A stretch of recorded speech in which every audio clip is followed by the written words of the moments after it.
I'd be most obliged. And then Micah, if you want to, feel free Great. to take it away. Great. Yeah. Welcome, everyone. Good evening. It's my distinct pleasure to welcome you to tonight's double book launch with Joshua Hren and Sally Thomas. Just maybe two housekeeping items first. Many of you already have your microphones muted, but if you don't, maybe make sure that you have it muted. And then second, after the reading tonight, we're going to take questions from folks. I think we'll maybe play it by ear. If we have a number of questions and it's difficult to sort of manage the questions, we may ask you to post them in the chat. But think right now, let me just play it by ear and see how we go. Okay. So our writers, Joshua Hren is a novelist, critic, founder of Wise Blood Books, as many of you know. His work has appeared in the Los Angeles Review of Books, First Things, America, National Review, Public Discourse, the Hedgehog Review, and many other publications. He's the author of 10 books, including the novel Infinite Regress, 2 short story collections, and the book of poem Last Things, First Things, and Other Lost Causes.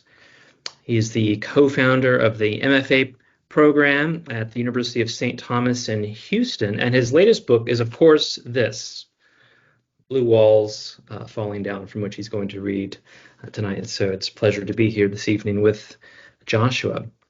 Sally Thomas is the author of 2 full-length collections of poetry, Motherland and the forthcoming Among the Living, as well as 2 poetry chapbooks. She's the co-editor of the Paraclete Press anthology, Christian Poetry in America since 1940. Since 1940. Yes, right. Which won the 2023 Christianity Today Book Award. I should know. It's a book I can't recommend highly enough, quite frankly. Her novel Works of Mercy was published in 2022 by Wise Blood, and Wise Blood is also the publisher of her new collection of short stories, The Blackbird and Other Stories. A lovely connection here. You should buy both of these books ASAP. Her poetry, fiction, essays, and reviews have appeared in Dappled Things, First Things, National Review, Plow Quarterly, and many places else. She writes regularly for the Substack Poems, Ancient and Modern. So it's a pleasure for me, in particular, to be here with both Joshua and Sally. And I thought, before they each read from their work, I wanted to ask them what are each of their works about, and how did they come to write them? So maybe we'll start with Sally with Blackbird. What's sort of several stories, what it's about, and why this particular collection, why these short stories, and then we'll turn to Joshua. Okay, well, The Blackbird, it is a collection of short stories. I think the threads that tie them together, I was trying to think, what do they all have in common? They do have largely female protagonists, mostly mothers and daughters. I didn't really set out to do that as any kind of statement, but that is a thread that ties them together. They deal with human interaction. I mean, I'm fascinated by people, and the way that people relate and fail to relate to each other. So in one sense, I think, and the way that people cope with crisis in their lives and understand themselves in their world. And so, one way or another, that's what's going on in all of these stories, which sounds very vague, but they're all fairly different from each other. There are some linked stories that follow a particular family, particularly the mother of that family. And those stories culminate in the novella at the end, from which I'm going to be reading tonight. So there is that thread as well, but it's hard to talk really collectively about a book of short stories because they are these self-contained narratives, and from one to the next, they might not have anything to do with each other, and yet they do have these commonalities underneath. Are these stories that you've been working on for a long time, or they're more recent? And yeah, and then I guess the other question too I had was the writing was it easy, or was it always and only with difficulty that you put these stories down? I mean, Well, some of them go back a long way. The oldest story in the collection, In the Dark, was my first attempt at writing fiction at all. And I probably started that story in 1997 or 1998 when we were living in Salt Lake City, Utah, which is why that story is set in Salt Lake and at the Great Salt Lake. That was a landscape where we were at the time. And there's one other Salt Lake story in the collection. So that's the oldest story. And I probably started that story, well, yeah, 1998 probably. And I didn't finish and publish it until 2013 or 14. I'm a really slow worker, and I'd never written a short story, so it took me a long time to figure that one out. The other stories have come since then, and I just went through a phase where I wrote a bunch of short stories, or at least drafted them. But it usually takes me some years of going back and figuring out, I'm great at setting the stage. I'm really bad at figuring out what the dramatic action is. Like, that's never evident to me. So it takes me a long time to go back and like, okay, I've written this setting and here are these people. What are they doing? And that's, usually every story is several years in development just because, again, I'm slow. Yeah.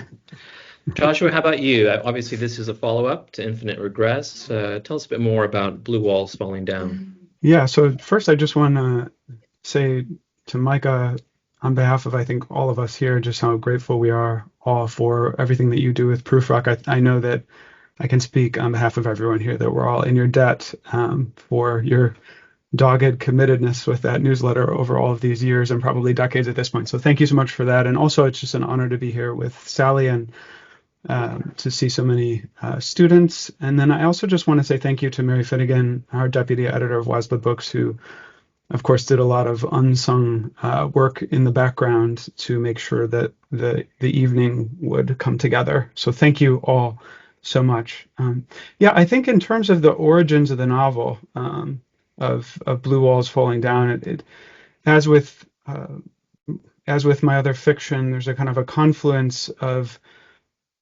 some of this is sort of stating the obvious, but a confluence of decades of careful observation and experience forged and kind of refracted and transposed into art, and then also the influence of other novels. And then finally, a kind of preoccupation with certain theological and philosophical questions like the nature of divine providence and predestination, and the problem of reconciling justice and mercy and how what that looks like tangibly, concretely. So Blue Walls is the second in a trilogy that began with Infinite Regress, and it will end with a novel called The Hotel Dieu, which I'm working on right now. It is in part a marriage plot novel that's not entirely dissimilar to Jane Austen's Persuasion. In that novel, you have Anne Elliot's earlier refutation of a marriage to Captain Wentworth is mended after he returns moneyed and virtuous from his days at sea. In Blue Walls, the protagonist Stella Tesknota, there is a kind of meanwhile in the middle between the time when her fiancé Blake disappears. Blake is the protagonist of Infinite Regress, and he kind of disappears without any kind of explanation. And in the interim, she falls into an impassioned relationship with Peter Clavier, or PC as he's typically known as. I also owe a lot to novels that reckon with political elements that aren't reducible to ideological novels or to politics of the day. And so I really love Irving Howe's line where he rejects this notion that ideas invariably contaminate a work of art, because he says when the novel is at its best, the ideas it absorbs with such intense heat that they are melted into the movements and fused with the emotions of the characters. And so I think of novels like Flaubert's Sentimental Education or Dostoevsky's The Possessed, Conrad's Secret Agent, or Ralph Ellison's 3 Days Before the Shooting. And then finally, some of the novels of Henry James, like The Bostonians and Princess Casamassima.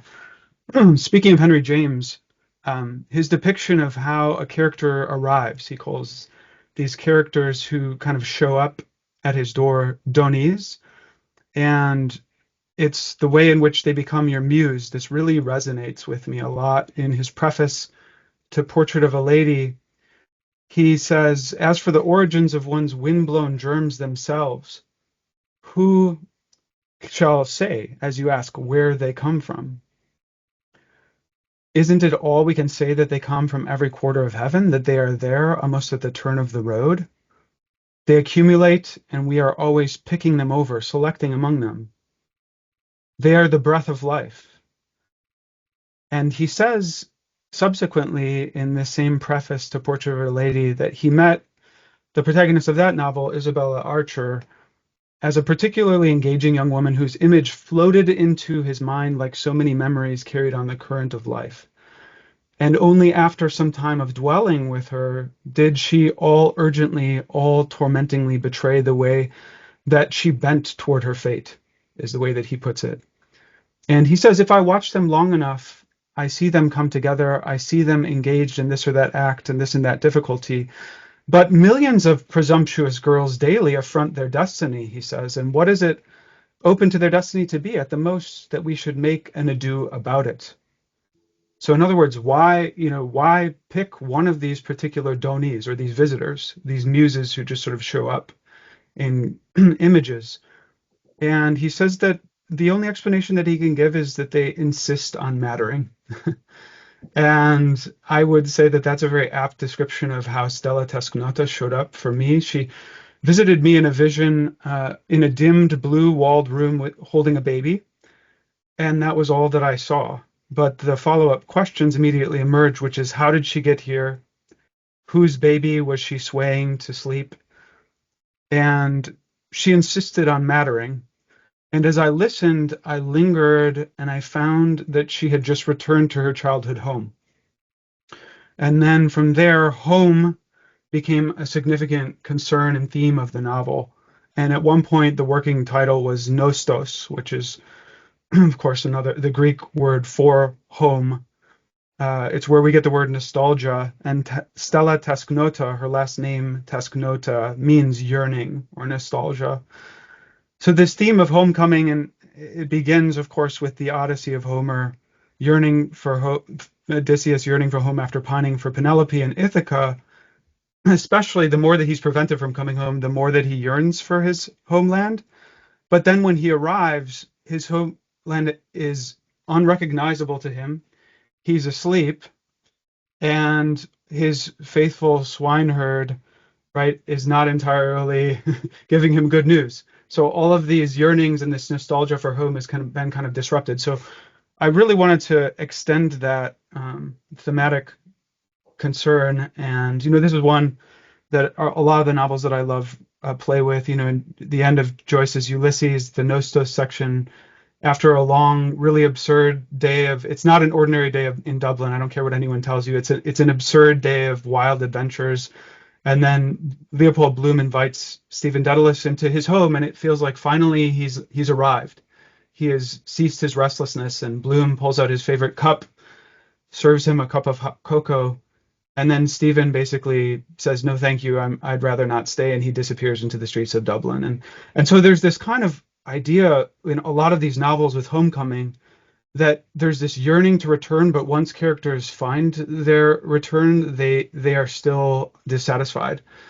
And so even in the Odyssey, there's this problem of this prophecy that Tiresias gives Odysseus in the underworld. He says, when you return home, you're eventually going to have to pick up your staff and continue to walk. You're going to have to go to a land where no one even has heard of the sea, which is obviously going to be a very foreign land for a man who spent his entire life wandering across the sea. So I was really obsessed with that problem. Christ's line, the foxes have their dens, the birds of the sky have their nests, but the Son of Man has no place to lay his head. And so these thematic concerns were all sort of bumping heads against one another. And then just a couple of other things I'd say about the conception of the novel and its origin, its commencement. So Stella returns home after a 2-year hiatus to her parents' house, and her father, Reagan, has been hosting these kind of Tuesday night gatherings with his grade school friends. And they're basically nostalgia festivals where they recount the glory days of their youth before life dealt them a series of disappointments. Many of them are on their second marriages or third marriages and just sort of bitter about life. And in the meantime, since Stella has left, her father was at January 6th in Washington, D.C., and he found a kind of genuine camaraderie there. So one thing that's really important about the novel is that it really strive really hard to make no ready villains and to enter very sympathetically into these kind of diverging quests for justice that Stella's father has and that also Peter Clavier, PC, has. Now, her father, in spite of the fact that he's become sort of politicized and instead of having nostalgic meetings, it's become almost like a makeshift militia. He is extraordinarily selfless with the baby Jason that's his daughter has brought home. So he, drags the exercise machine up into the attic in her room so that she can go on it when she gets stressed out. He folds the laundry for her. He gets up in the middle of the night and rocks the baby for her. So he's very present to her, and his ideological commitments kind of melt in her presence. And then on the other side of the spectrum, there's Peter Clavier and his uncle, Minor C. Now, these characters both migrated from a novel that I had first written in my mid-20s, and it was a failed novel. It was a horrible novel, actually. And as the novelist Christopher Beha says, the best way to learn how to write a novel is to write a failed novel. The only hard thing about that is that you actually have to believe that it's not going to fail when you're working on it in order to write a failed novel. So I had to sort of go through that, and apparently I needed to learn the lesson twice because I wrote 2 failed novels before Infinite Regress. And so Peter Clavier has been with me for a long time. I would just say that he grew up in serious poverty in Cabrini Green, which is a kind of famous vertical ghetto in Chicago, in South Chicago, that was taken over by gangs and then eventually demolished. But then he lives a very peculiar life because a series of events lead him to live in the Chicago Tribune building. And he has a French tutor, and instead of learning Tocqueville like he's supposed to, he studies the works of Frantz Fanon, the radical post-colonial theorist. And so this is all kind of tied, I guess, with the final origin of the novel that I would say, which is biographical. Not that I grew up in Cabrini Green, but rather that from ages 13 to 21, I drifted away into agnosticism and a kind of Western syncretized Buddhism, and then returned at age 21 to the faith through a combination of a mystical experience with the Eucharist, and especially also with reading the life of St. Francis and reading the Long Loneliness by Dorothy Day. And so at this time in my life, I basically almost became a Franciscan. Obviously, I'm married with 4 children, so that didn't happen. I almost became a Franciscan before I escaped from a friary that was infested with scandal, and that's a story for another day and another novel. But it was really committed to kind of living a life of what the Franciscans call voluntary poverty. What ended up happening for me is that voluntary poverty ended up becoming involuntary and forced, and a number of years of my life were spent sort of both working with people who were very impoverished and being impoverished myself. And so biographically speaking, a lot of the experiences that are transposed into art kind of come from that stage of life.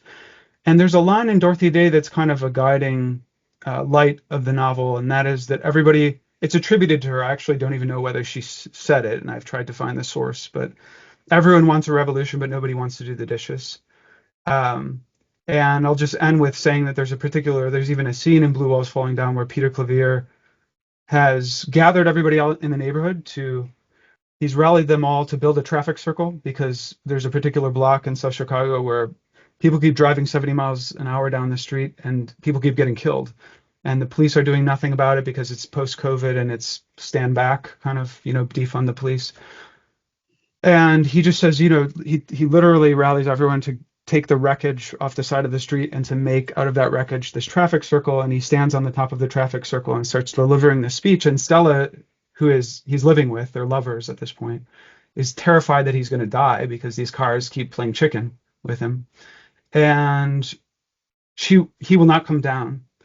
And she walks away kind of hanging her head and goes home and finds that there's this sink full of, disgusting dishes that no one's been willing to do for the last days or even weeks. So quite literally that line finds a kind of manifestation as emblematic of the tensions that the novel explores.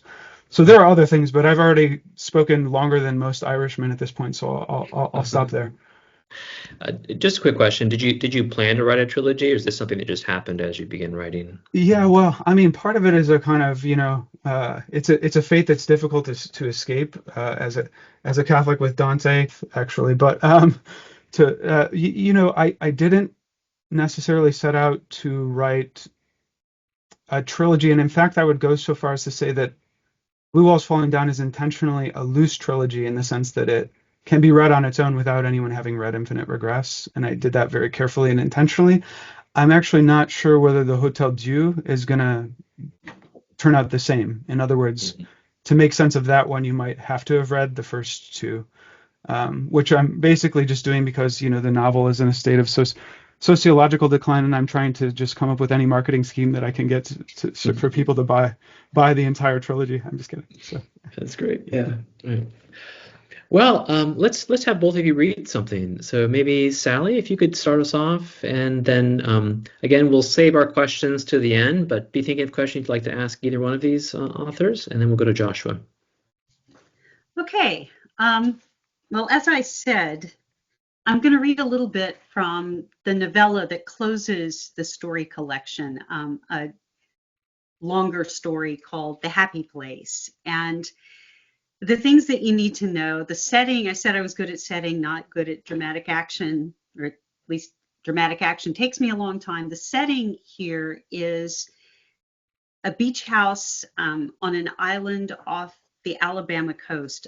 Katie Carl immediately identified, when she was working with me to edit the manuscript, she immediately identified the island, and I have left it vague so that I could make stuff up about it. So I'm not tied to,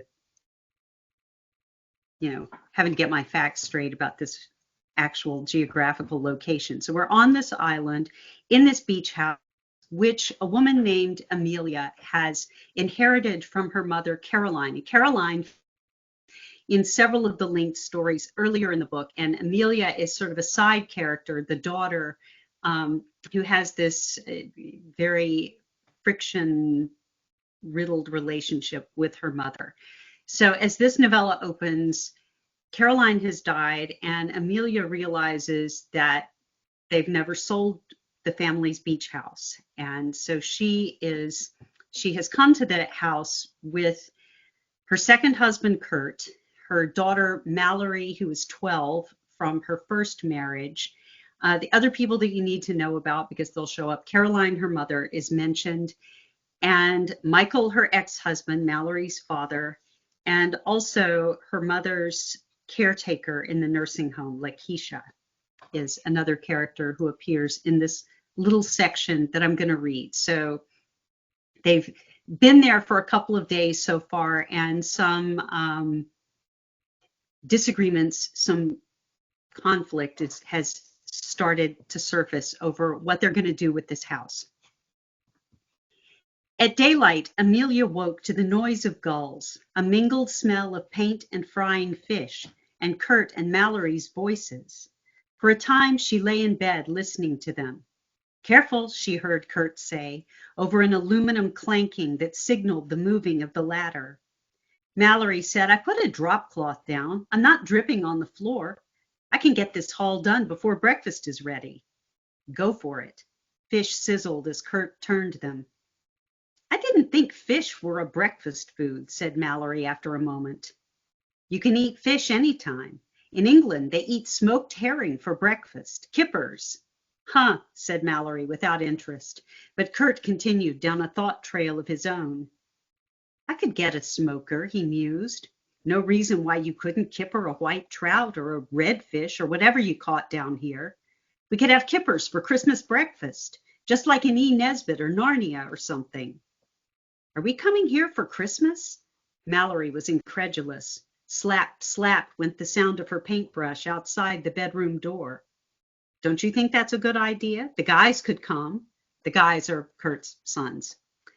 What about my dad? Said Mallory. Would we invite him too? Amelia heard Kurt sigh. We could. We'd have to. Otherwise, I couldn't come. I have to spend Christmas with him. Well then, more sizzling. Slap, slap went the paintbrush. I thought we were selling this house. Amelia heard Kurt hesitate. That's up to your mother. I don't think she's decided yet. Oh, yes, I have, thought Amelia with her eyes closed. Mallory, right outside, said, Could you swim at Christmas? It'd be too cold to swim, Kurt said, but you could surf fish. I don't know if I like to fish that much, said Mallory, painting away. Then, in a voice identical to Amelia's, she added, I didn't think you liked to fish that much. Kurt laughed. I'm discovering new things about myself all the time. When Amelia emerged, the hall outside the bedroom was glistening with wet paint. Kurt and Mallory sat at the kitchen island eating fish together in a manner that struck her as far too conspiratorial. She decided to be irritated with them. That's what's for breakfast, she said. Kurt smiled at her. Cereal's in the cabinet, my darling. Delish. Try this fish, Mama, said Mallory, chewing loudly. We caught it last night. I'm sure it's totally scrummy. Amelia found the cereal and with ostentatious fastidiousness poured herself a bowl. I love fish for supper. I had fish for supper. Now I'm going to eat this kashi stuff. More scrummy fish for us, said Kurt serenely.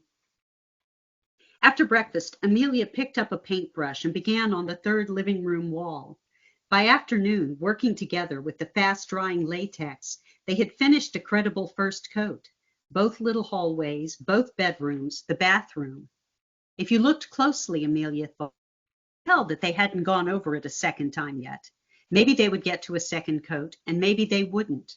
The different whites, walls and trim, weren't so jarring after all, she decided. From a distance, it looked just fine. This is a lot of white, said Mallory from the middle of the living room. Technically, it's off-white, said Kurt. A warm off-white. The trim is white. Whatever, there's a lot of it. Amelia smiled. It's clean. That's what matters. And when people come to look at the house, they'll see a blank slate, which is exactly what you want them to see. You want them to see themselves in the house, not you. Yeah, said Mallory, whatever. Can we go to the beach now? Kurt and Amelia looked at each other. Sure, said Amelia, why not? We'll put on lots of sunscreen and I'll wear a shirt and a hat. It's our last day. Now Kurt and Mallory looked at each other. Some spark passed between them. Amelia was sure she saw it leap from Kurt to Mallory. Tomorrow's Friday, she said. As they turned to her aghast, she added, Isn't it? Or have I lost count? I guess it is, said Kurt. And Mal, you've got to be at Dad's first thing Saturday morning. We have to leave early tomorrow. I'm sorry, but that's the way it is. It's been great, but we knew we weren't staying forever. I know, said Mallory glumly. I know. She thudded away to her room. Kurt, too, was glum, pulling on swim trunks, damp from the porch rail. Yeah, I know we have to get back, but damn. Stop making me the buzzkill. Amelia turned so that he could tie the back of her bathing suit top. Kurt came to her and scrabbled with his thick fingers at the strings. I'm not making you the buzzkill. Yes, you are. I heard you and Mallory talking. It's 2 against 1, isn't it? Kurt kissed the back of her neck, where her hair grew silkily in a deep coppery V. I'm on your side, babe. Her neck prickled. She twitched her shoulders impatiently. So you say. I am on your side, Amelia. I'm always on your side. But you want to keep the house, you and Mallory. Maybe. But it's your house, your decision. And I'll be the buzzkill forever if selling it is what I decide. Kurt turned her to face him. He was smiling. Not forever. He moved to kiss her, but she ducked her head and the kiss landed on the part in her hair. Yes, forever. It's not funny, Kurt. I can tell what the two of you want, and I wish you'd just come out and say it. I thought we had. Now he wasn't smiling. Were you listening? Of course I was listening, but we have to be sensible, not get carried away. It is beautiful here. I love being here. Selling this house is like selling my whole childhood. Furiously, she blinked away tears. How stupid to cry when sensible was all she wanted to be. So why sell it? Said Kurt. Because it's over. Amelia snatched up her sun hat, the kind of sun hat she would have ridiculed her mother for wearing, and jammed it onto her head. Again, though, on the beach, they were like any happy family, all their real-life troubles left behind. Mallory and Kurt dove in while Amelia sat on her towel watching them. The wind had risen. The water was rougher. The waves, rising brownly, turned over and came crashing down with a noise like a child's block tower kicked over. Amelia saw Mallory get caught and tumbled, all flailing legs like Icarus in the painting by Bruegel. Starting up, she was ready to dive in herself and pull Mallory. But by the time she had skinned her shirt off, Mallory was standing up, coughing and laughing, shaking the water out of her ombre bleached hair. I thought I was dead, she said, and Amelia wanted so badly to smack her that she turned and ran down the beach a little, her feet slapping in the wet sand, until the feeling dissipated. So that was what it felt like, she thought. You built your levees, but if the waters rose and pounded hard enough, the levees could break. But her levees were high and strong. She hadn't come all this way through the maze of her life to break down. Even at her mother's funeral, she hadn't broken. It was a primal wound, the loss of a mother. Everyone knew this. She had clients whose lives had been broken in childhood by the deaths of their mothers. They were so broken, some of them, that they didn't even know they were broken. Broken was normal. They had never known anything else. Amelia, poised in her armchair, listening to them, could tell that this was so. But she had not been broken. After the funeral, she had stood with Lakeisha in the funeral home vestibule. Kurt was inside, still, talking to people he had never met before. Mallory, for the moment, had vanished altogether. It was raining, a dull, drumming rain that made the very asphalt outside look impregnated with water.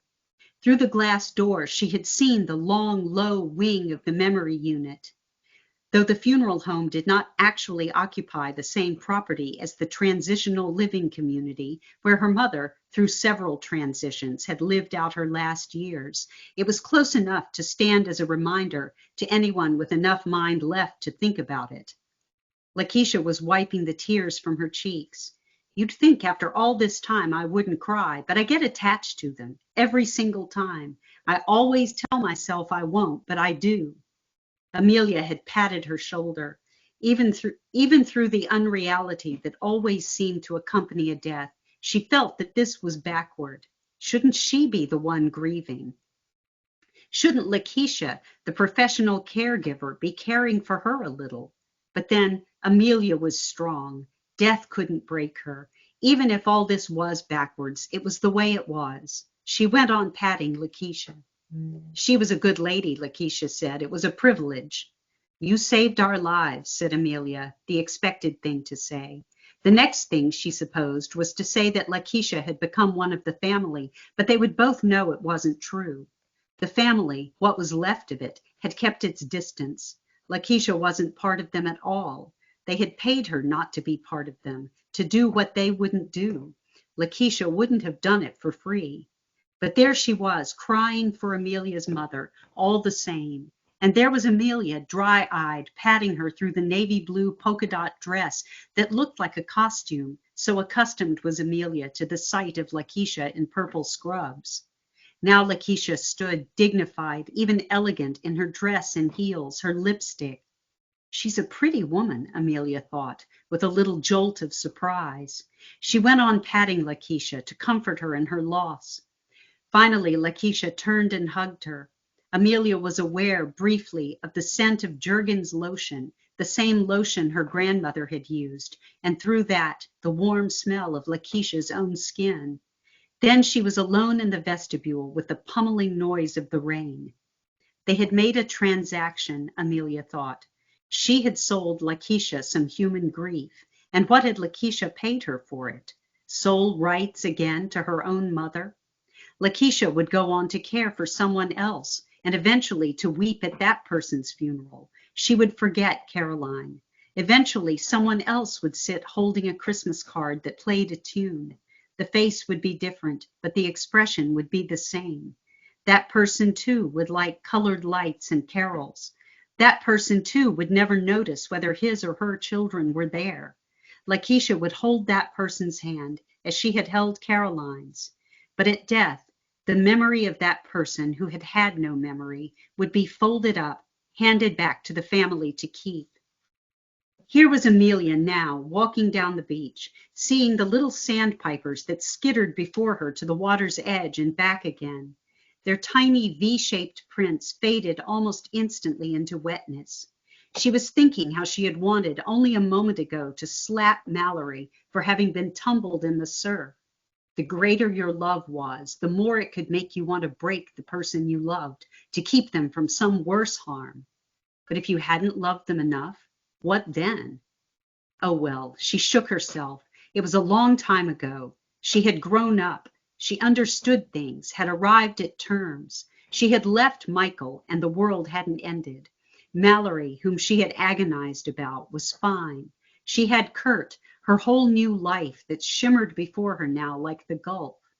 It was the Gulf, though, she thought, that washed up these bits of memory like beach glass, driftwood. It would take them back again, too. It would tumble and polish them until their sharp edges wore away, their clarity dimmed and softened. You could pick them up and run your fingers over their satin surfaces that wouldn't cut you. You could make jewelry of them, wear them out to dinner with your lover. Amelia! Kurt was calling her. She turned. He and Mallory stood waving, beckoning her back. They walked over the dunes, their feet skidding and slipping in the dry sand. The wind sprayed the backs of their legs with more sand, which stung. It's kicking up some, Kurt said. He nudged Amelia's shoulder with his and nodded at Mallory, trudging before them, her arms full of towels. Also, somebody needed an Aunt Flo break. Amelia stopped and stared at him. She told you that? I mean, in code, but yes. He smiled at her. Well, what can I say? Turns out I'm good at this stepfather thing. Yes, said Amelia, you are. You amaze me. She took his hand. Hand in hand, they came into their own road. We've got company, said Kurt. Following his gaze, Amelia saw two cars parked behind their own car in the driveway, a white sedan with an Island Realty badge on the door, and, damn it, said Amelia. Ahead of them, Mallory broke into a toiling run. Dad! Michael stood in the driveway, leaning on his rusted Subaru wagon, talking to Tressa, the realtor. Talking up Tressa, the realtor, Amelia thought. He stood with his arms folded over his bulging chest. Michael believed in physical discipline for himself. Amelia had to give him credit for that. His calves beneath his baggy shorts were hard, the muscle like a clenched fist beneath the white skin. The wind was blowing his ragged, graying hair. Now, hearing Mallory's voice, he started. Well, hey, Puddin'. Mallory flew into his arms. What are you doing at the beach? What'd you do to your hair, girl? So Mallory was wrong. Michael did notice things. She's bleached the end of her hair in her room. Mama told me I could. Over the top of her head, Michael's glance fell on Amelia, still holding Kurt's hand. Where the hell have you been? Kurt put out his free right hand to shake Michael's. At the beach, ever heard of it? Nice to see you, Michael, said Amelia through her teeth. Obviously, you've met Tressa. Now it was Tressa's to shake hands. She went around to everyone, not shaking their hands exactly, but squeezing them in a damp little vice grip. Hey, she said. Hey, how are you? I just came to see how y'all were getting along. We painted, Mallory told her. You should come see. Me and Kurt painted the whole house. That's a real educational thing to miss a week of school for, Michael said. As the rest of them moved toward the stairs, he caught Amelia by the elbow. Why did you hang up on me the other night? Amelia held her breath. Then she let it out. I did not hang up on you. Did you not hear the message I left? I was walking over the seawall to give the phone to Mallory, and I lost my balance and fell in. Uh-huh. And this is the truth, by the way. I did. Uh-huh. Look, Michael, if you want to hunt for my phone, be my guest. You won't find it. It's at the bottom of the inlet. Didn't Mallory tell you what happened? She did. But sometimes I like to see the lay of the land for myself. The others were going up. Their footsteps rang hollowly on the wooden stairs, then the deck. Still Michael gripped Amelia's elbow. She willed herself not to struggle. Why don't you come on up? Have a beer. I'm not sure what's for dinner, but of course you're welcome to stay. Nah, I'm not staying. Just tell Mallory to pack her bag and come on down. I'm taking her home. Amelia jerked her elbow. Michael's hand opened, releasing her, and she staggered a little. Your week doesn't start till Saturday, she said. You're violating the terms of the parenting plan. Is that really what you drove all this way to do? Let's just say I'm concerned about my daughter's safety and well-being. Michael, that's ridiculous, and we agreed. I thought better of our agreement. I decided I didn't think it was wise. Wise? Amelia screeched. Again, Michael reached for her arm. Aren't you the one who's all about presenting a united front? Aren't you the one who's all about not upsetting the kid? You made her a child of divorce, babe, not me. Look, Michael. At that moment, Kurt put his head over the railing. Are you people coming up or not? I put out chips and nuts and stuff, and there's beer. Michael, Mallory's wondering when you're going to come see this paint job. Michael glared up at him. Yeah, I was just having a little talk here with my ex-wife. Then his expression softened. Tell Mal I'll be right up. Everywhere the paint had dried. Tressa, in heels today instead of flip-flops, was clunking from room to room, cooing over it. Honey, what a big girl you are, Amelia heard her say somewhere at the back of the house.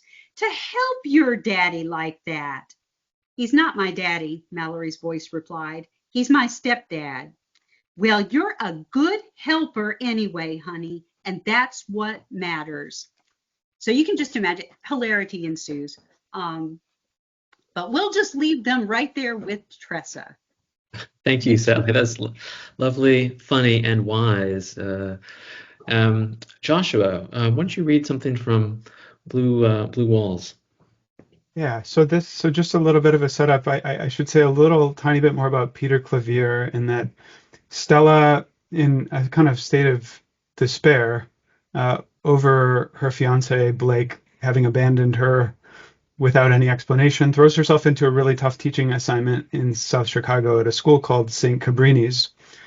And Peter Clavier has kind of left behind some of his earlier, more radical political commitments, where he was very successful, especially rallying people through writing. And he got tired of sort of all of the chatter without any action, without doing anything. And so he went back to school, got a counseling degree, and is now doing some pro bono work at this St. Cabrini school to counsel the kids. And the problem is that none of them come in to see him. And so Stella she heard him on the radio before, she's smitten with him, but she fools herself into thinking that she's going to visit him because she feels bad for him, whereas in fact she has kind of attracted to him. And then pretty quickly they become lovers. It's not really spoiling too much to say that she ends up having a baby, and by him. And the reason that I need to bring that up is because then he is tapped to kind of go back to his old life, especially getting involved in some things going on in Washington, D.C., and he says, I don't want to have anything to do with that anymore. I want to be a father to my son.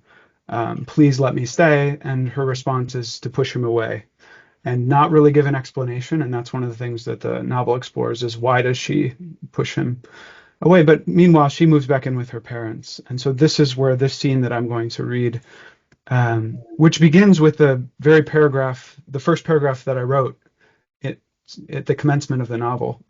So this is her in that blue-walled room at her parents' house trying to figure out what in the world has happened to her.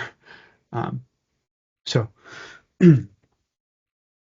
eyes unacquainted with the dark would barely see the blue walls. But Stella had been sitting there for an hour by now, nodding, in need of a sleep that defied her, discriminating between the subtle shades of a color that carried the kind of sadness that remains mostly mute. Pain ricocheted to a piercing pitch and then regressed into the minor aches that hitchhiked the margins of her neural pathways. On the wallpaper, big diamond eyes squinted and waited with Nana's noble patience for Stella to wake. And now, sit up straight. Now, look alive, child, like anything's at stake, anything at all, but not so listless as if you've not been handed the spoils of history on a china plate. Which was hard to understand for Stella. Brain matter inflamed, thoughts maimed, because the plates they used were plastic, and they lived far away from where history happened. But Nana's ethereal voice from the wall was both fierce and exacting, and hiding a joke, never able to intimidate, even as it asked Stella, "Justify your existence. Justify why you ought to be kept here alive, when so many other more worthy, less wayward, less spoiled, too young, so smart, so ridiculously full of promise, have been swept like no more than wretched refuse from the bleeding surface of the earth." Her blinking baby, too, the baby whose unclothed umber body glistened with the unction of drug-store baby oil. Jason justified her presence, her breaths, as he stretched and flickered with the agile ripples of 100 minuscule muscles and smiled before resuming the curved posture the womb had molded his flesh to assume. She answered the unnerving ghosts of the night by filling his mouth with milk and singing Joshua fit the battle of Jericho, as his father had to soothe his son's colicky cries. Over the phone, he warmed the melody, melted the lyrics, justified violence. The one time she answered his hundreds of calls, PC promised no legal custody battle. She hated the power she had over him. She hated her love of the power. Here, home was a hideout, no solution. If she did not find work soon, she would have to cash one of Peter's checks. He had sent some dozen since he moved to D.C., and all remained abstemiously unsigned. The radiator dial remained out of tune with reality, delivering a needlessly long exhale of passion that petered out into a dying rattle, a flash of passion, and she slept. A clack of wood and the smack of her foot flesh against the floor. "Awa! Awa! Awa!"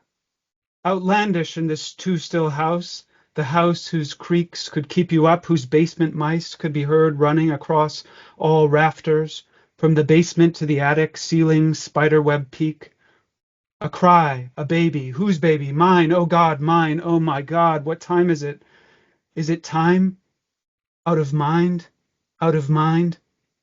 Up Stella's arm shot with a quickened stiffness that made her elbows snap as she rotated her body leftward to seize the baby. Whose baby? Her baby, whose face had gone from burnt umber to the color of an unwatered rose. Clear snot caught the starlight and glistened in the dark. She wiped the stream of snot with her fingers, wiped her fingers on the sheet, snot-green sheets. God, can't you do it? She shoved her hips into the mattress and bounced her left buttocks against the springs until the wheezy screams relented and Jason's eyes reluctantly shut. She kissed the side of his wide-open mouth and all ease felt the bed and not PC embrace her dead weight. The elm tree's highest branches held the street lamp's nuclear orange orb, and desiring an oblivion that would not end, she slept. She rattled awake and slept, wearied, beyond worn, beyond motion, and nearly time. Again, a cry, a baby, mine. God, oh my God, I can't, she said, and then again, not aloud, but to whoever was listening. God, my God, I can. Hopefully more than herself alone, a loyal but unreliable companion. Before she knew what she was doing, Jason was strapped into the portable car seat, her knuckles clacking on the dense and heavy plastic that could repel mortar shells in case of emergency, her own heart shooting out ballistic, arcing over the damned distance, down and exploding in Chicago, landing on PC's front porch and melting the jambs off his doors, summoning him awake at this ungodly hour, settling for good in his apartment, his bed. He had to be there from time to time to continue trainings in South Chicago. She would find the flame and set afire what false future she had failed to find. Stella, baby, she could hear him say, in both senses, his eyes lowering from her mouth to the miniature imitation of his face, who looks askance, obliviously handsome, in a woolen winter cap that pops at the top with a white pom-pom, the sort she always thought fit for little babies whose purpose from a distance was little more than to be darling, but not, she thought, as she saw him in the rear view, like the pom-poms waved in the tucked-away gentlemen's club, she and PC stumbled into, desperate for a bathroom, as they ducked down the cellar stairs of the basement of a bar, where he had been endorsed by Wright. The biggest boost my campaign's got yet, he said. But when the two, fleeing for a restroom, pushed through the bolted bronze doors, she found not a sewage siphon but mascaraed woman who wore infant pom-poms over plasticine nipples and shook them with fury in front of worshipping faces, the men waiting for their mommies to flare the technicolored milk in the delicious midnight. Slapping PC when she found him looking, not even staring, but startled in shock. And that night had not been their first real fight, because the slap had solicited faux fisticuffs as he laughed, that infectious, exhilarating shiver that she could always only mimic, with a sliver, an uptight groan like a broken guffaw. "Aw, baby blue, I'm true," he said, and he flicked at her earring and tickled her lobe with a little kiss, the azure earring hot from his breath. But she covered her breast with reticent hands that rubbed her own shoulder as he backed away saddened and said, "I'm going to pee my pants," as they made the top of the stairs in a hustle, his hand lifting her two at a time, her swelled belly nearly ready, and he spoke his mind as he always seemed to do, telling the bartender this was the last time the underworld would have his patronage on account of the unfortunate discovery he'd made in the presence of the First Lady, and he would make known to his constituents, and in fact to the whole country, how the gentlemen treated their ladies here. And suddenly she saw him running for president, and he swore, as he swore he was meant to do, proud but worried that, pregnant, she would weigh down the star she saw rising. He stared, stayed, startled when she told him this. He did not immediately, but eventually said no. If she reached his apartment, she might find another woman. She should stay, skip the trip in Dad's Renault Alliance, return upstairs and steal some sleep. But you, Peter, this piece of you true, with beautiful gemstones of the mineral beryl, dotting the border of the small snug hat, and all the cute things I used to hate, are fitting, not enough, insufficient on him. Only the richest dyes will do, and the ball on the top dangling from his head gave her a woolen insulating happiness against the bared goose-flesh facts, televised cheerleaders and underworld strippers, and the cold car she was about to assume. A rattling heater that coughed at random, huge lungfuls of scalding air. She pressed the snaps of Jason's hat until his flattened chin felt snug. She swung the car seat wide in arcs like the smoothly cranked horsehead of an oil well, dangling the child in constant motion to keep him quiet as her own soul squeaked against the stairs that Mom had mopped again yesterday and would again tomorrow now that she left a trail of faint dark mud. She wound her brown cashmere cardigan around her body as she neared the back door, and the maw of winter let out a warning. Dad, ascending from the basement, saw her struggling to pull the keys off the nail and helped her raise them high enough. She promised she was going to drive around in circles, put the crabby baby to sleep, and he hesitated and says, "Why not the country roads? I'll come with you if it'd help." She says no. No, no, no, no. She needs to figure out how to do this alone. The Renault Alliance is already his, and he's letting her use the car without charge. She needs to figure it out alone, how to be alone, Alone, all alone, without the loneliness. Not that I'll ever be alone again, she shouted as she stepped outside, and the screen door screeched, and she saw his face, plump and buoyant like a helium balloon, but ready to pop also, his mind. Some fun he was having in the basement, like another life, like an afterlife, like a life after the one he had lived when they were the only family she knew. 3 dead pumps and the Alliance rallied, and she gunned the gas and skidded on accident down the driveway with the mohawk grass. After 3 circles around the block, the baby screaming louder than ever, she rolled down the window and brought the wind to a pitch that pained her own ears, but quieted the spitting baby who had ripped his cute hat and tilted his head. Come on, kid, it's not a crucifixion. She found an on-ramp and drove to the rural roads where she and her brother Jake had run, saw a sign that said Chicago and took the next exit without double-checking, wandering down a serpentine side road whose winds and turns were dizzying. Dredging from her empty stomach, bile she spat out the window. What about the baby's belly must be bad if mine's this nauseated. She passed Klieg-lit silos and fancy farmhouses and wondered what would happen here if she pulled right into someone's driveway and dragged her feet to the front welcome mat, rapping and ringing till they spied her madness through the petite security peephole. I'm going crazy. Take this baby. She reached for her phone, patted her pockets, rifled her fingers through the tight slits, and found lint and a few pennies.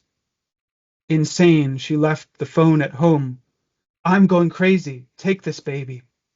Lost, she kept driving straight, the word metaphorical, for all roads wound, curling at times, it seemed, in coils. In infinite regress, she gripped the wheel, the perfect circle, and cranked it round and round to keep pace with the winding lane, lit by nothing but her mild headlights. She kicked her shoes off to let her heels breathe and pressed her bare foot against the pedal, flesh on the metal. She felt a cut and blood dripped out the back of her heel. Going and going out into the country until she had found a lone silo, flattened as if stuffed to bursting, illuminated like the lakefront lighthouse, stretched oblong like one of those medals Nana made her wear in the water in case she died when she fell from the diving board. The stars she still found beautiful, miraculous, the horseshoe stars, grotesque, the heart of God stabbed she felt again for her phone, and found a faded dime that bought no miracles again.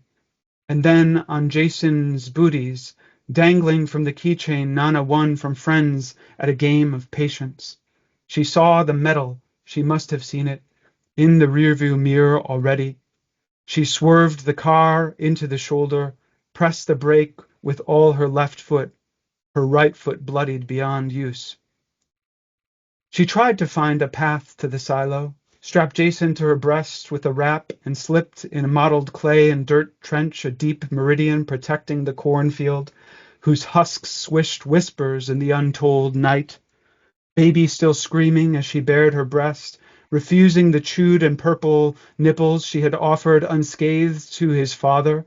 Under the play tent sheets her leg had held up, her breath the heat that the radiator lacked, the light casting shadows through the cloth of white that fell like a pall over Peter's spent passion. She prayed that some man with a gun would not come. Stuck in the mud, her heel felt cool, healed more than manacled. The man with the gun did not come. She stood on her tiptoes to see the silo, the pain in her heels, residual, faint. Certain that someone was dangling from the ladder, framed by the faintly yellowing horizon, she gained perspective as the pain subsided and saw instead that the figure was a scarecrow, not one lynched under the old crow world, nor the ancient hanging god whose gambled clothes she would not yet refuse even here, chilled by fear more than temperature, doubting anything sufficient remedy for the creeping craze, divine or insane, that drew her to mimic the solitary scarecrow whose shadow spoke of a sacrifice no human could harvest, nor mortal could muster. arms out like a crossing guard on an empty road without traffic or pedestrian, play acting for the real thing. Jason, blue-mouthed, empty lung, fuss, blue, hot flashes like fire through and beyond her veins, and blood and nerves and brain. And the flames of his pain seemed not an arson, at once she saw with certainty, not a random arsonist's terror, but instead a homeopathic fever, a controlled burn in an overgrown forest, famed of millennia, impossible to forget. The burning started not by her, but by who she knew she did not know.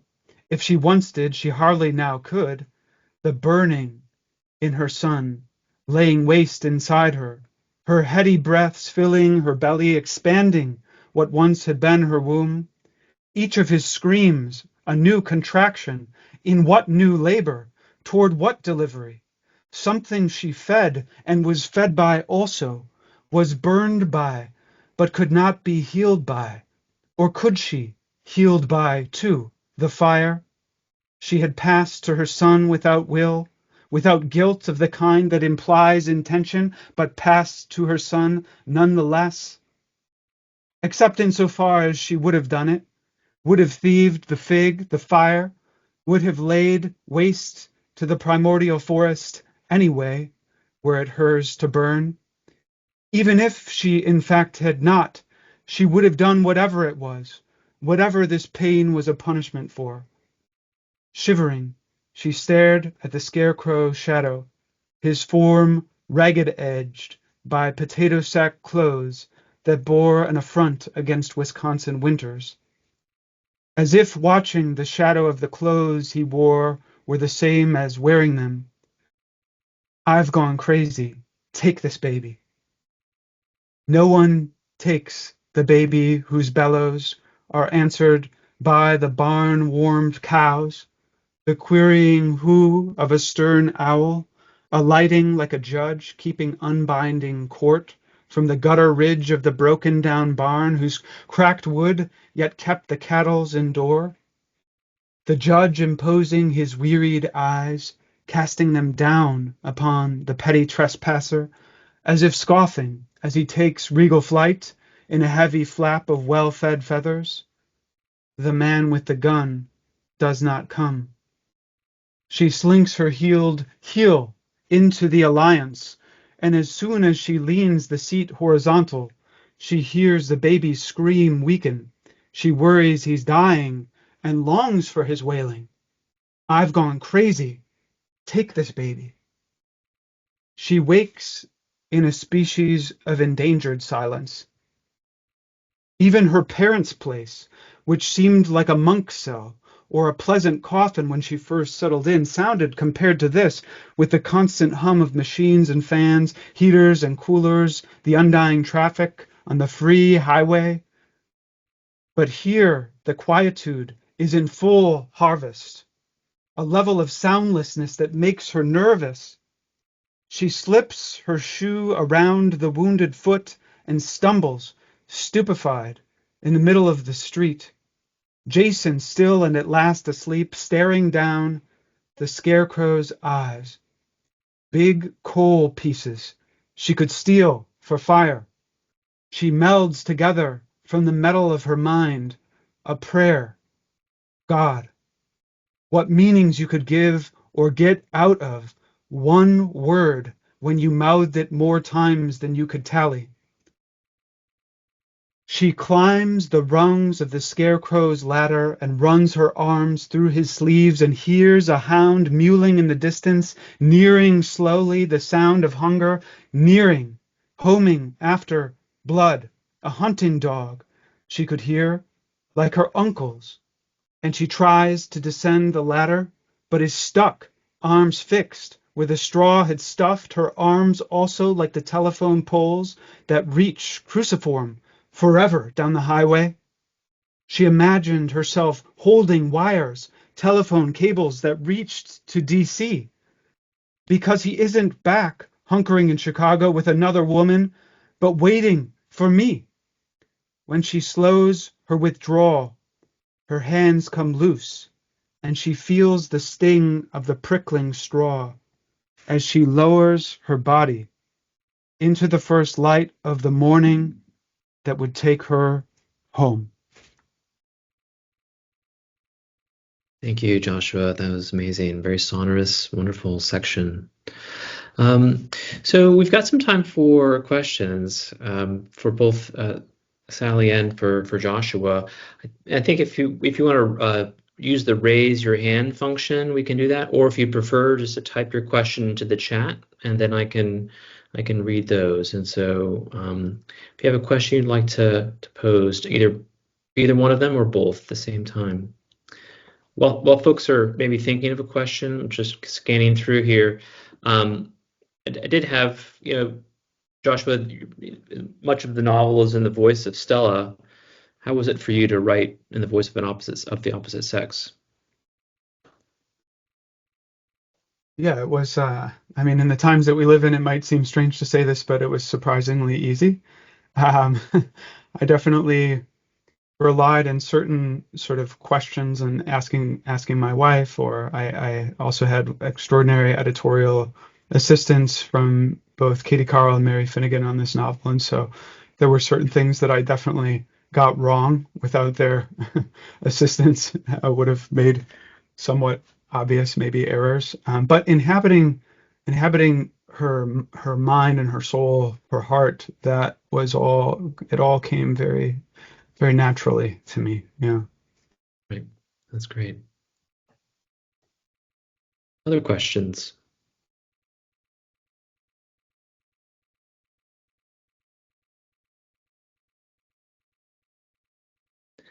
Sally, poetry, short stories. Do you know when an idea or a scene is going to become one or the other, or is it difficult to say? No, they're actually just completely different. It's just like two different parts of my mind or something. Things that are going to be poems come in lines or in a form, or a lot of times I'm starting with the form and trying to solve the puzzle of it, and what happens in the poem is just happens because I'm trying to do that. Writing fiction just, it sounds kind of stupid and obvious, but it starts with sentences as opposed to lines. And the thing that both processes have in common for me maybe is that a lot of times, I never know what I'm doing. And I never know, I usually know whether it's a poem or fiction, but I'm always just kind of writing towards something without necessarily knowing what it is. In this novella and in the other story that takes place in the same beach house and at the same setting, I knew I wanted to write that landscape and to make it live in language. And I just started writing toward that. And and to start writing about it, I had to put a person in it. So the person had to be doing something. But, it really, I write a sentence and then another sentence and another sentence and eventually have a story. But when people write fantasy or science fiction, they talk about world building, but really the thing that is interesting about all fiction to me is that you have to build a world, even if it's our world, even if it's the world that anybody would recognize, just this quotidian existence, you somehow have to make that live in its wholeness on the page. And that to me seems much more a part of what fiction is, at least for me, than what poetry is. And often, that is what I am writing toward. Otherwise, well, I like for Works of Mercy, my novel, it just started with a character. Mondays I cleaned the rectory for the good of my soul, and then I had to keep writing because I didn't know who had said that. So first person narrative is really interesting that way, because, you start with this I, you really don't know who they are until you keep writing sentences, and eventually they show themselves to you. And there's something, I'm not going to be able to quote this exactly, but Eudora Welty, who is just my shining light of fiction, said something somewhere about the way that people are continually having epiphanies, and that in fiction, characters are continually, everywhere they turn, there's some revelation, either about themselves or about someone else or about the world. I mean, I'm kind of extrapolating because I can't really remember, but I've carried that idea of epiphany with me. But it also really is my whole process. I am writing to find out what it is that I'm writing. And that's true, again, in poems form as a way to do that. I don't know what it's about until I've solved whatever challenge I've set myself. In fiction, I don't know what it's about until some sentence occurs to tell me something, to tell me where to go next. Yeah, great. Looks like we have a question from Carla Galdo, and then Mike Blackwell, and then Alfred Dickel. So Carla, go ahead. I have two questions, one for Joshua and one for Sally. Sally, this seems like it kind of goes along with what you were just saying, but I'm in the middle of the happy place. I think you might have started right where I am in your book, but I'm interested in the way that Amelia in some of the other stories was, at least struck me as a somewhat unsympathetic character. And in this story, you're really inside her mind and walking around in her life, and you realize that maybe her mother had not the full picture on her. So I'm curious if, somewhat like Joshua said, did Amelia insist on mattering and you kind of started writing more stories, or did you, from the beginning, have a sense that you wanted to go longer on this group of people? And then I'll just throw my question out for Joshua also. Thank you for your reading, Joshua. I was just curious, noticing just several runs of lovely and satisfying alliteration and some of your similes that were thrown in there, just how much you feel like your poetry pops up in your fiction writing, and if it's intentional or just kind of part of the flow. Yeah. Sally, please, I'll let you Okay. answer. Well, I'm glad, Carla, that you reminded me of what Joshua had said about insisting on mattering, because that's such a brilliant phrase. Nobody was more surprised than I was when I realized that I could stand Amelia. She is this difficult, antagonistic daughter for reasons. If you read the stories, that there is something deeply, that there's this deep wound at the heart of their family, which makes itself fairly obvious. And so everybody in the family is reacting to that wound. I actually have another novella about the Mallory family, which is still, sitting around undone, because I just cannot, I think I'm done with them now, but I really wrote a lot more about them even than is in this book. But my focus was always with Caroline and her husband Cash, and I love Caroline. And Amelia was just kind of the difficult daughter, and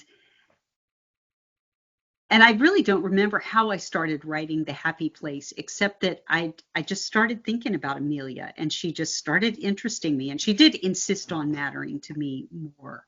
And the way that she stepped onto the stage as herself, in this kind of fullness that I hadn't seen before, was, that was a marvelous epiphany for me, just because I had no idea that she was like this, and to write her life and the ways that she's trying to be free of things in the past, and thinking that she can completely recreate herself with this new marriage and this new everything, and the way that everything keeps sort of intruding on her. The waters keep beating at her levee. And yeah, I did not at all plan to be interested in Amelia in any way except as a secondary character. So, but she did insist. Yeah, so I would say in terms of the question of the style, I remember I didn't think that I was college material, and I abstemiously stayed away from the university, sort of living a bohemian life and writing poetry and waiting tables and that sort of thing. And then my girlfriend at the time had a creative writing assignment that was due, and I wrote the short story for her, and she turned it into her professor, and he said, oh, this is the best thing anyone's ever written in this class for a long time, and so how did you come up with this? How did you come up with that? And she lied through her teeth, but that convinced me to go to school. And when I arrived, my teacher accused me of imitating James Joyce. And the funny thing was, I had never read James Joyce. And so I read James Joyce and was stunned by how much resonance there was in his love of sonorousness and his playing with words, the delight that he takes in that. And of course, that style is, I know, not for to everyone's taste, but it is certainly to mine, as is, for example, William Faulkner or Cormac McCarthy, writers whose prose styles kind of have that poetic density are writers who I love. And I guess I would say that I don't know how to write any differently. I mean, I think it gets at the style can get at the contours of the soul, of the psyche.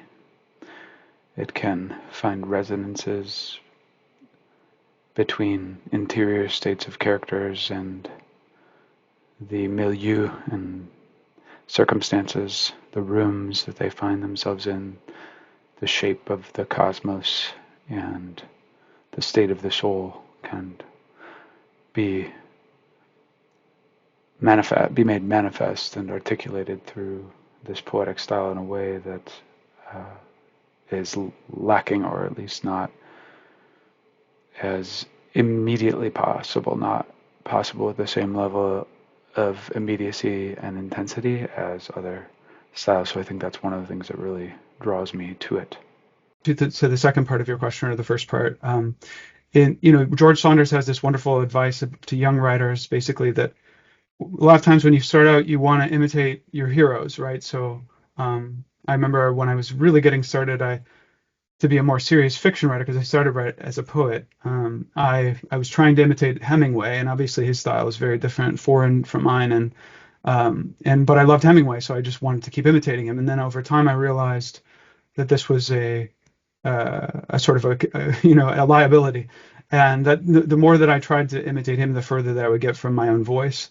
And so it's really, then Saunders follows that up by saying, you have to sort of sometimes, through that kind of error of trying to do homage to someone by emulating them, you discover your own vein.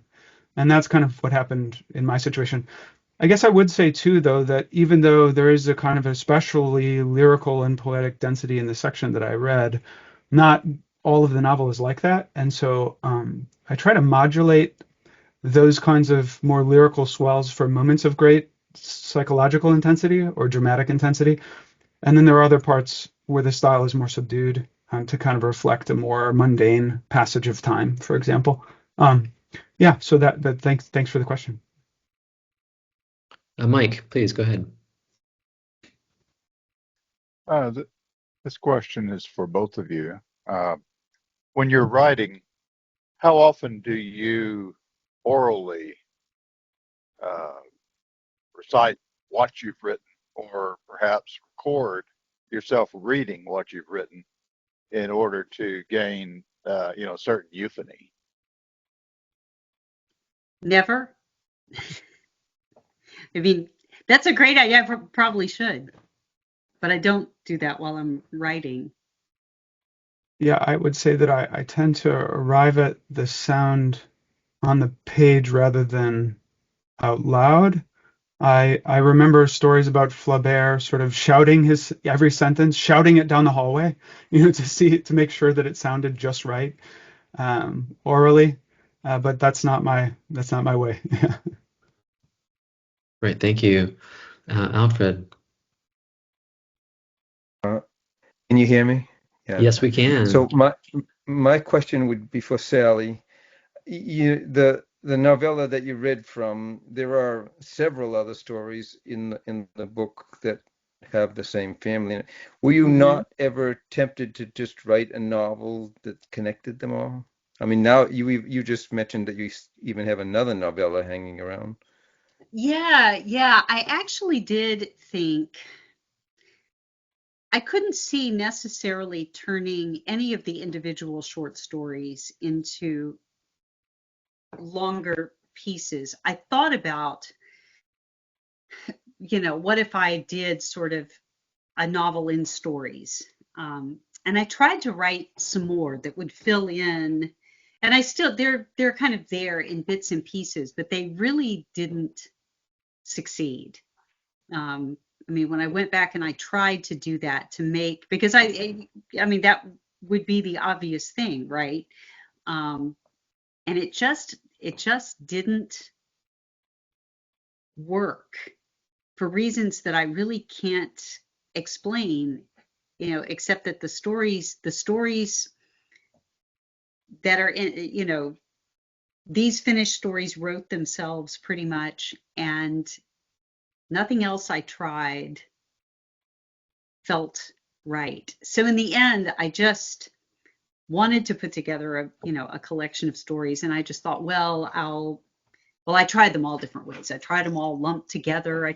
This has just been, this manuscript has been through a lot of changes, and finally just threading them through seemed like the only the only real possibility, given that doing a whole book of linked stories with this family just didn't come together. And I had these two novella length things, and I sort of had to decide which one I was going to use. And The Happy Place just seemed more finished and together than the other one.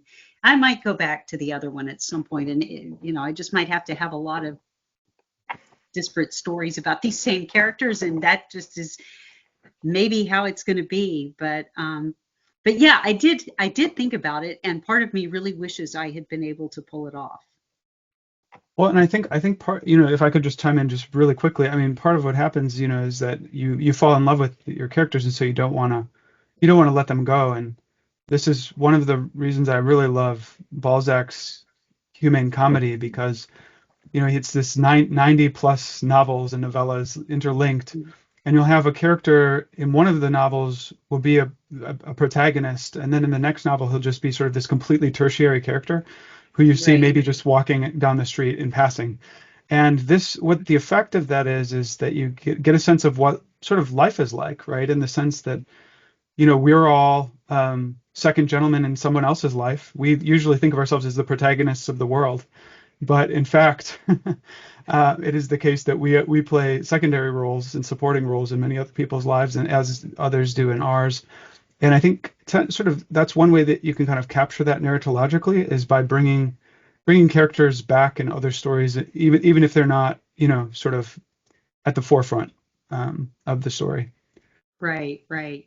Well, and sometimes, I mean, I think about Caroline Gordon, who was my other short story, Shining Light, and her Alec Maury cycle of stories, which did culminate in the novel Alec Maury Sportsman. But, he just keeps coming up again and again in these stories. And I don't know how contiguously she wrote them all, but, she had this character who just dominated her imagination, and based on her father. And I've always admired those stories, and I've admired the ways that they go together, but they don't. Mr. Yeah. Morey is at different times in different places, and they're not always. You don't know how he got from where he was in one story to where he is in another story. He's just there doing something. Yeah. Um, and that kind of I don't know, when I was really worrying about this, and I did really worry about it, that That's was exactly why I consoling to asked the me. question, really. I knew that you must have struggled with that, and I was thinking, well, did this represent freeing yourself from having to write that novel? Because you did separate, you did make that choice of, you know, separating them so that they so that they wouldn't glom onto one another, Hey, Yeah, you're right, gonna be in right. separate rooms here. Yeah. Right, right, right. Well, that was actually a good editorial suggestion, which was absolutely on the money because I couldn't tell, you know, how what the best order was and how they were supposed to work. And so, somebody who read the manuscript fairly early at Wise Blood said, you really should do this. And she was absolutely right. We have a couple of questions from the chat. So let me read from Katie Carl here. Beautiful reading, Sally and Joshua. One thing that leaps out in both is how compelling you both managed to make the quotidian kind of richness without romanticism, a necessary dustiness that nevertheless leaves your characters their dignity.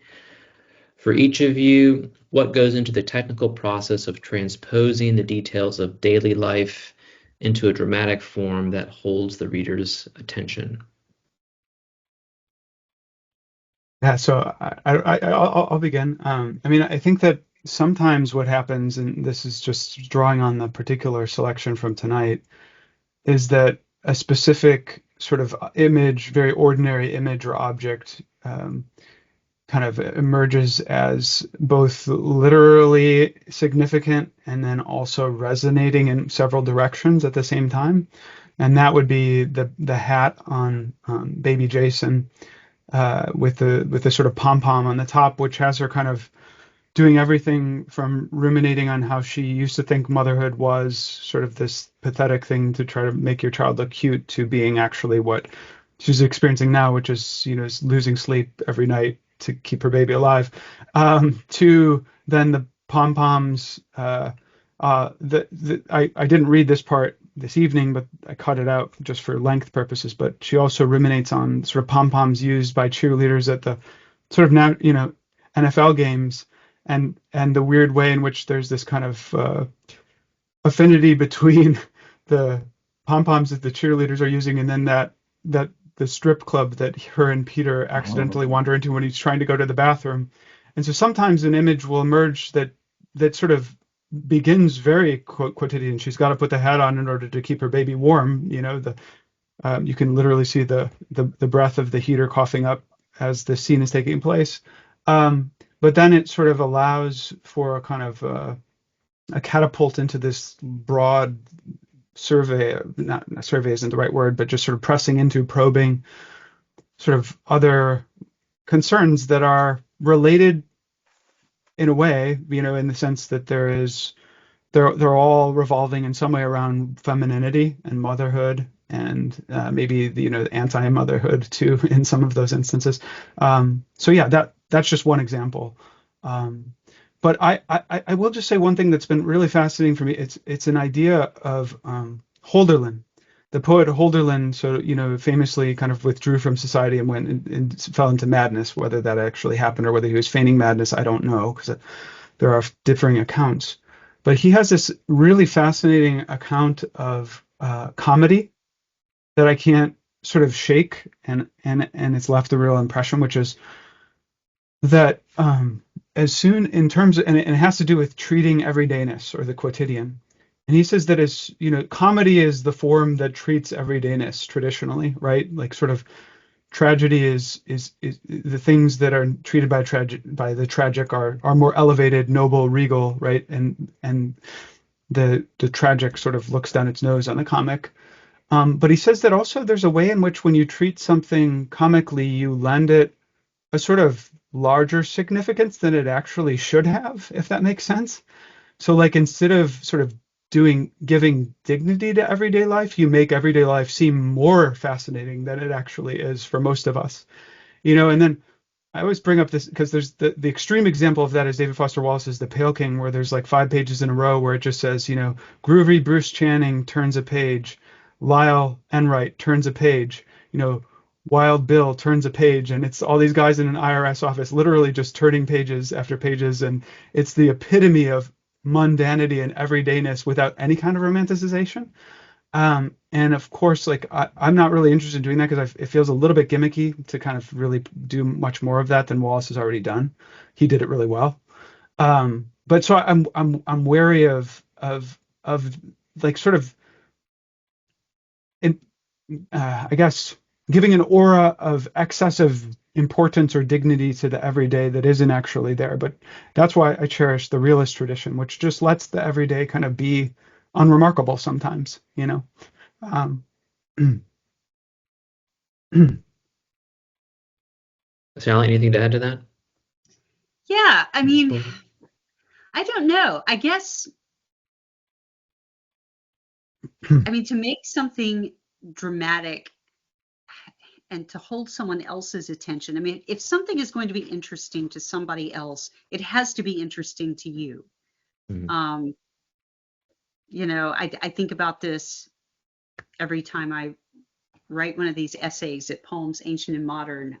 You know, it's always about whatever I think is interesting right now, you know, that with reference to whatever the poem of the day is.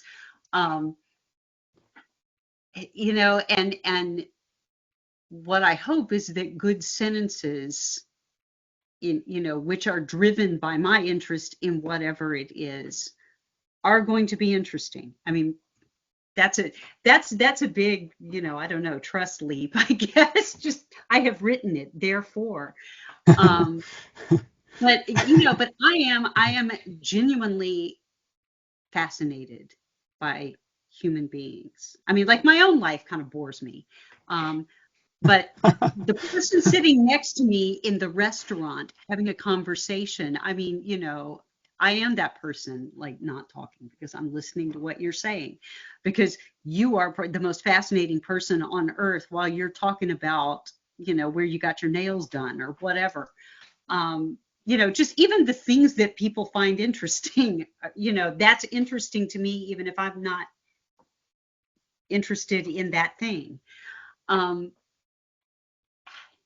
So, I mean, I can't, I don't know really what I'm sitting here, I'm kind of reading Katie's comment again, so I don't totally lose Mhm. the thread Right. of what Right. she was asking. But I mean, I really don't know what the technical process is other than, again, writing a sentence and writing a sentence and writing a sentence about something that has completely possessed my attention. Yeah. And I want it to come to life. I want it to live. I want it to be compelling, even if it's somebody washing the dishes. And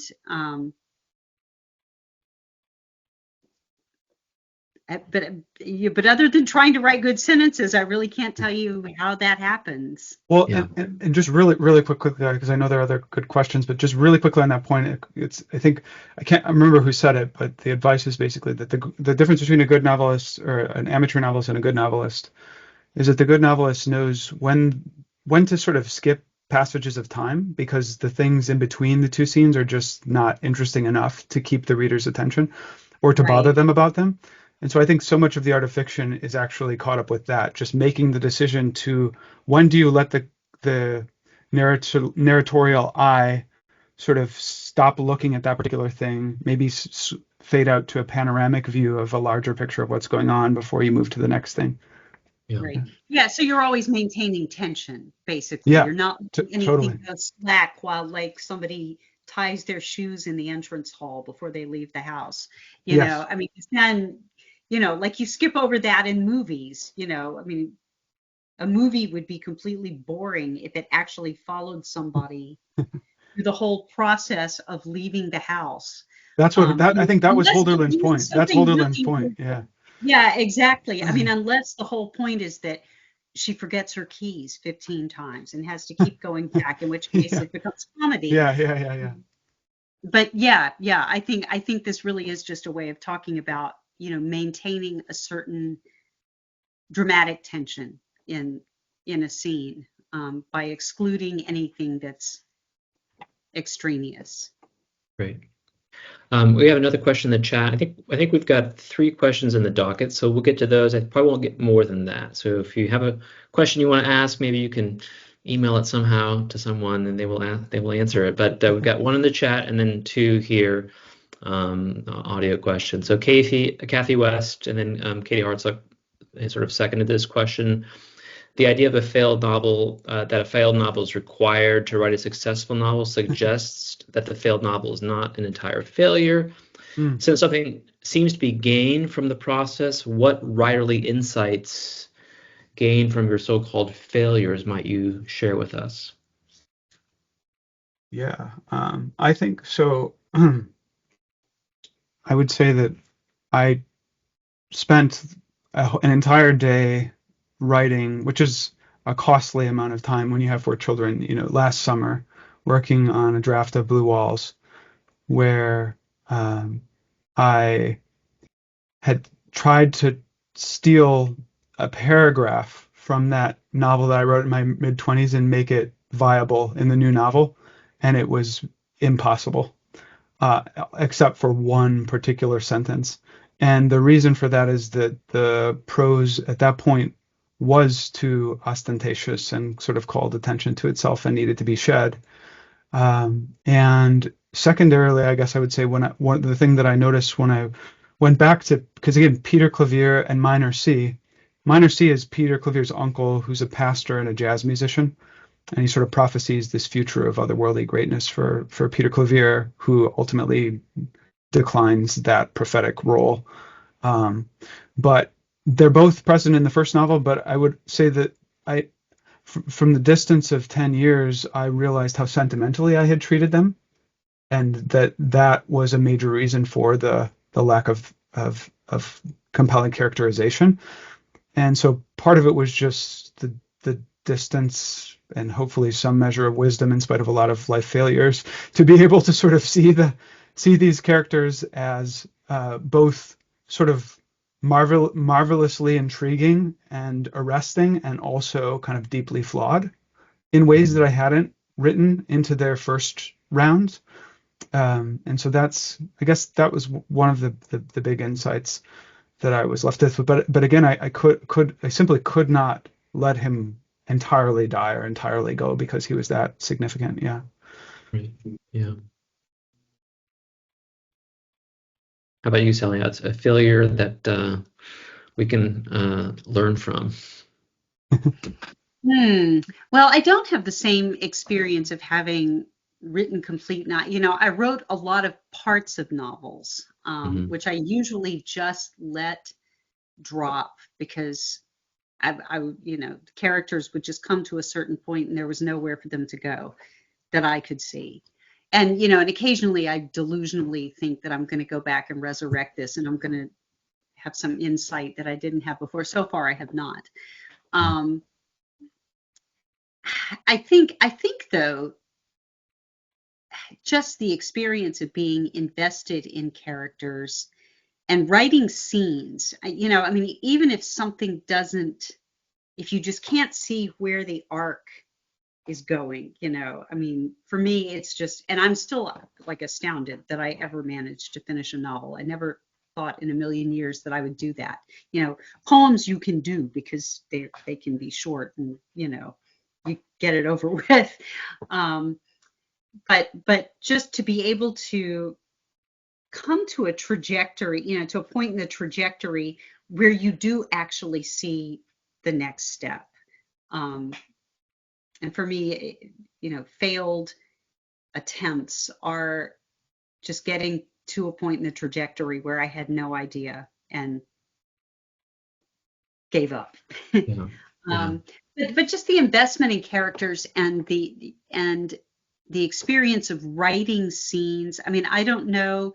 Yeah, I haven't had any success either in like transposing things from some of those abortive attempts into something that worked. I keep thinking I'm going to see one of those character stories, but nothing's ever wasted. That's right. That's right. It's me. God, who said? Was it Richard Hugo? Was it I can't remember. A poet talked about, and I think it's Richard Hugo in The Triggering Town, but I'm not sure. Talks about that poem that you work on and you work on and you work on, and it won't come together and it won't come together and it won't come together. And you finally just have to leave it for a failure. And you feel terrible because you've wasted all this time and energy on it. But then you sit down and write a poem like that. Yes, And exactly. all the energy that you were putting into that poem that didn't go anywhere was building to something, but it wasn't that poem. It was something completely different. And sometimes I think you do just have to say, I am not doing this anymore. I could just be stuck on this one thing forever. But that there's something actually productive in saying, this is not working. I have to go do something completely different. And learning to detach from that and move on, I think, is a really valuable lesson. Yeah. Okay, we've got Lucas, and then Christine will wrap us up for this evening. So Lucas, you're on. Thank you. This question is for Joshua, really. I wanted to ask about your approach to literary realism. I don't think it's spoiling anything to say that in the middle of Blue Walls, there's a very funny and sort of over-the-top prenuptial agreement that Stella is reading on the train, and and then at the end of it, you just say, Stella turned another page. She got bored and she turned the page and stopped reading. And also in Infinite Regress, there are these sort of set pieces where something is happening, or there's some kind of text that would never appear in real life, could never appear in real life. Yeah. And yet your work is so grounded in the reality of geography and the world around us in so many ways, and the characters themselves are not comical in making fun of them or anything. Yeah. So I was just wondering if you could speak. Yeah. So it's sorry, no, you go. Yeah. It's a great question, and I've traced it back to some degree to the example of when Dostoevsky was a young writer. He wrote a novel called Poor Folk, which was a kind of naturalist novel, sociological study of poverty. And the great sort of liberal progressive critic Belinsky, who is the literary luminary of the age, really praised that novel. And then Dostoevsky after that wrote a novel called The Double, which is basically a novel where Godolyadkin, the protagonist, goes to work one day and finds that he himself is already at his job. And so Belinsky was infuriated because this was a departure from sort of naturalistic realism, right? Yes. And yes, in Infinite Regress, there's a scene, this kind of bizarro scene that takes place at a White Lives Matter rally, and it's told through the form of a police report. So everything is sort of white female this, black male this, white female this, everything is like hyper sort of through that kind of form, what would happen. And some of that, again, is indebted to some of the innovations of Ulysses, where you have Joyce like just writing in every style imaginable. There's a whole chapter told in the style of the Catechism, for example. But for me, I think, again, I don't know that it's entirely that unrealistic that someday soon we might not have people like Mr. Minting and Sons going around the streets of Chicago handing out cards saying, I know that you're not divorced yet, but you will be soon, and so call me when you're ready. Do you know what I mean? So that's basically his firm, is going around sort of soliciting divorces from people, even if they're not married yet or happily married. He's trying to sort of foment division. And I guess I would say, that's not happening maybe literally, but I think with an understanding of a kind of higher realism, on a psychological level and a spiritual level, those kinds of temptations and divisions are all over the place, right? So, and this is also something that I think, whenever I teach Dostoevsky, students love it, but they're also like, what the heck is going on in this sort of drawing room where suddenly, there's somebody's like shattering a glass, and these two enemies that would never meet in real life are sort of yelling at one another at the top of their lungs. And Dostoevsky's craft there is very much something that I've learned a lot from, which is just, again, that idea that these are the scenes that don't necessarily happen, but what would happen if they did? What would happen if you did put these two people who would be unlikely, they've done their best to never meet one another in real life, if you put them in the same drawing room, what would the conversation kind of look like? What would the drama that would unfold be? Yeah, so that's, I guess, sort of where that comes from. Thank you so much. Christine. Yeah, thank you. Sure. And it's going to be confusing for a number of people in the room because I usually go by Zena, but Sorry. Teams won't let me change that name. But anyway, first, thank you so much for this reading. It's just such an honor to hear your voices, say the words I see on the page. And there's something about any work of art, whether that be a poem or a novel or a short story, where it's transformative, where the person you are at the end of this reading a story is different than who you were before you read that story. That a really good piece of writing transforms the reader. And I think I find that in both of your works too. And there's a quote by Flannery O'Connor that is, there is something in us as storytellers and as listeners to stories that demands the redemptive act, that demands that what falls at least be offered the chance to be restored. The reader of today looks for this motion, and rightly so, but what he has forgotten is the cost of it. Yes. And Flannery O'Connor was also very interested in the way that grace works through her characters, even the most broken ones.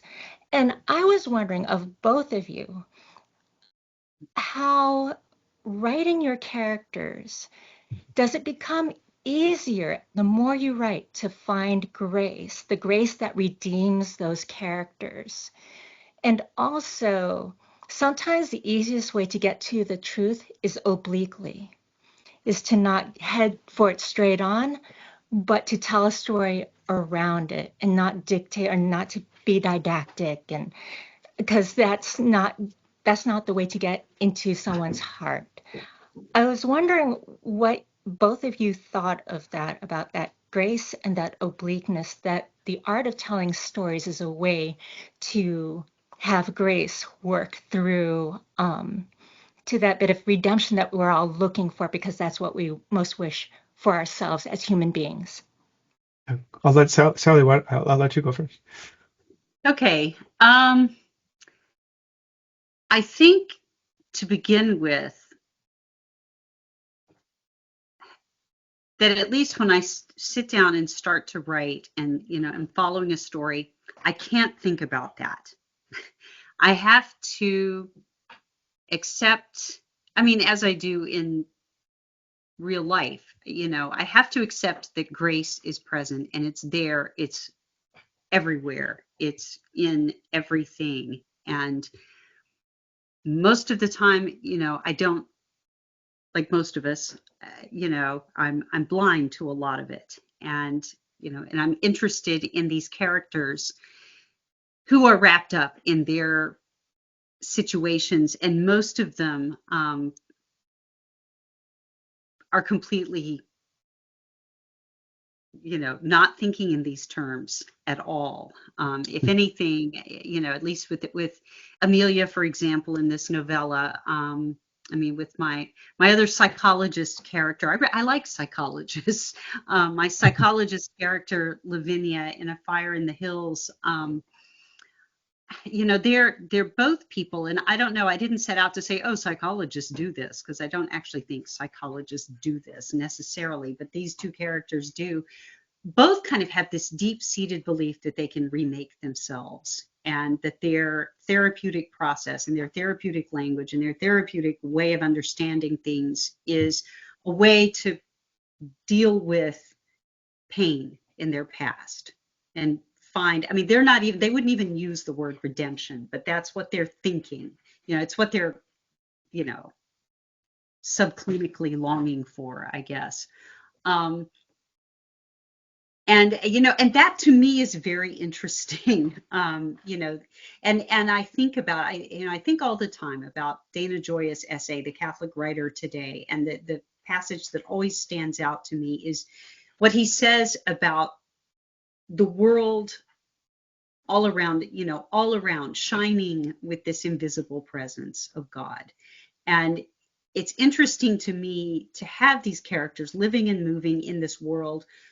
And this is one of the reasons why I like writing atmosphere and landscape and weather and all of these things, because to me, those things are the shining presence that's always, pressing itself in on these people who are, to one extent or another, either oblivious to it, or maybe even actively sort of denying it. Yeah. I mean, Amelia's visceral desire not to be at the beach seems important to me, as this, absolutely.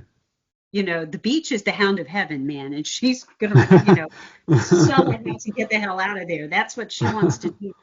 And and different characters in the stories, of course, approach things different ways. And I really don't know how I'm going to get to the idea of redemption, because I don't necessarily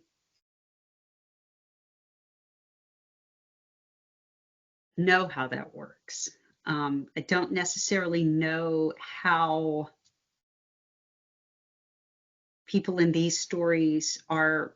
I mean, sometimes consolations come to people in these small ways, like at the end of the story, The Cool of the Evening, where this child is spending a few days with her grandparents while her parents split up. And her dad is already gone, and her mom is moving house, and you don't know even where the mom is going to move. But this child's whole world is fracturing underneath this story of a day that she's with her grandparents. And at the end of the story, she goes to bed, and she has these really disturbing kind of fragmented dreams. And then she wakes up, and she's out in the country, and she hears the rain coming. And it is peaceful. It's like a voice that says peace to her, and it doesn't solve anything. She's not going to get up in the morning and everything is going to be great. But it's just like this breath of consolation. And, and sometimes, I mean, I think in reality, I mean, we're hungering for the wholeness of everything, and we're not going to see it in this life. But that presence is there with its little consolations that are big, and that if someone can see them, and it's a child who actually hears this. A lot of the adult characters don't. But I don't know. I guess that's how I think grace works. I guess, I'm probably telling you everything about my theology, in these stories, and I just don't really realize it. Yeah, I mean, there's another passage from Flannery O'Connor where she basically says, it's important to read it alongside the one that you brought up, Dina, which is, she says, it's probably her most famous line, all my stories about the action of grace on characters who are not very willing to support it, which I think speaks for most of us in this room. Don't raise your hand if you're a saint, because you'll embarrass the rest of us. But I think for most of us, that's what actually happens when God tries to intervene. And it's also extraordinarily, obviously, very mysterious. And we don't see these things. We don't get visitations from angels and demons most of the time in a way that we actually have access to. We believe by faith that these forces are active and that divine providence is active. But even the way that divine providence works and what grace means and what grace brings in our lives is mysterious, because sometimes grace actually brings suffering, and sometimes it brings relief from suffering. And so, when you look at it, the arc of a particular character, when they had that downturn, was that something that was actually sort of a saving failure, so to speak, that prevented them from something worse. And, David Foster Wallace, I think, gets at some of this in this passage. There's a really brief line that I want to read because it pertains to what Sally just said.